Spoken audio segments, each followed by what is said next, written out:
Few minutes ago that the most robust sector of our economy, the energy sector, has been withering thanks to the Biden administration. But that's not the only part of our economy that's in trouble. For generations, America produced the most and the best comedians in the world. This was the funniest country on earth because it was a free country. Comedy requires, above all, independence and honesty. You can't be reading talking points from anybody. You have to be telling the truth about them. That's the whole point. And the second you start sucking up, you only humiliate yourself. Well, late on television, they've been sucking up to people in power for several years now. They haven't resigned their jobs because they pay well, but they do continue to humiliate themselves. If you tuned in at any point over the last year, you saw things like this. The Cuomo brothers, you and your brother Chris, tied as the most desirable men in New York. Now, as an older brother, can you abide by a tie? Do you want to do anything right now to push yourself over the top in terms of desirableness? You want to loosen the top button? You want to give us a smoldering stare? Anything? I have to ask for a friend. They want to know, and I won't say her name. She wants to know, what phase of dating are you currently in? Zero. I'm at phase 0 on dating.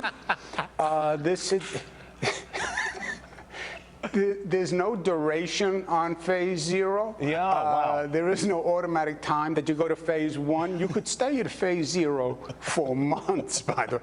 I think New York City will be fully reopened before I get out of phase 0 on dating. It's so awful to watch.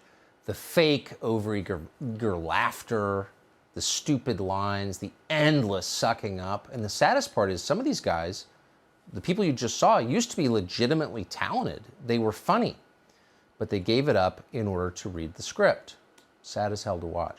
Last night, the new version of the script told them, you'd better change your opinions on Andrew Cuomo. No more sucking up. So dutifully, they did.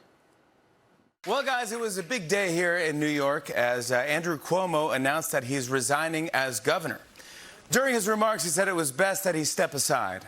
And then every woman in the room took 2 steps aside.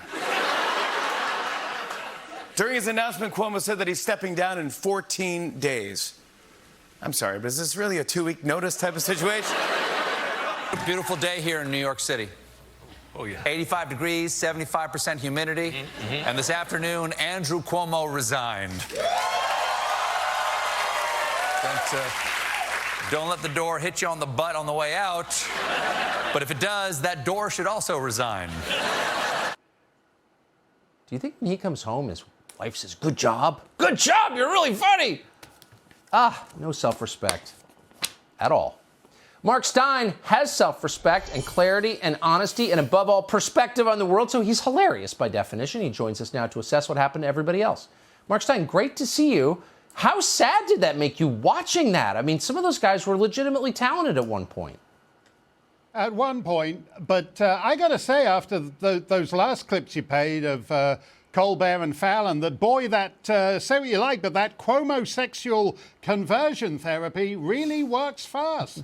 I mean, they turned it around in 10 minutes. They were full-blown Cuomo-sexuals, and now they're doing crackerjack material.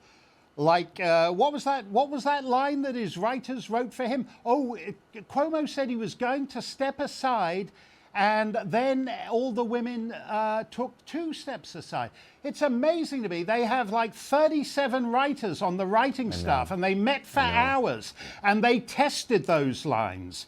And that's the best they can come at. Now, you have to see the problem from Fallon and Colbert's point of view. They can't do anything genuinely funny about the guy being a blood-soaked butcher. They can't do any sharp comedy on that. They can't do any comedy about how pitiful it is that they're all going on about how sexually they have the hots for him, and those mugs where he's bare-chested, the Cuomo-sexual coffee mugs, and they've fallen for an obvious racket because the last 3 governors of New York, all Democrats, have now all resigned in one sexual scandal after another. You could do, with your 37-man writing team, you could do some jokes about how Spitzer needed a room at the Mayflower in Washington, D.C., and that's like $1,000 a night.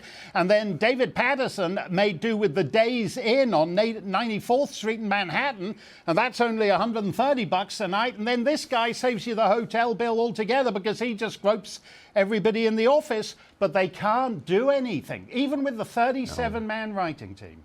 And I feel most sorry for my dear Commonwealth cousin, Trevor Noah from South Africa, whom I once saw at the London Palladium and who was marginally less unfunny. And what's interesting is that 10 minutes after landing at JFK to get his big job on the Comedy Channel, this guy, who's got all kinds of interesting perspectives, South Africa via London, all the rest of it, he's suddenly as instantly boring as all the rest of them.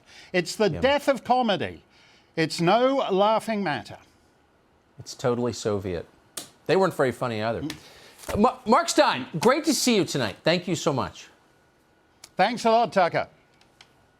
So remember you heard... Hey, Sean Hannity here. Hey, click here to subscribe to Fox News YouTube page and catch our hottest interviews and most compelling analysis. You will not get it anywhere else.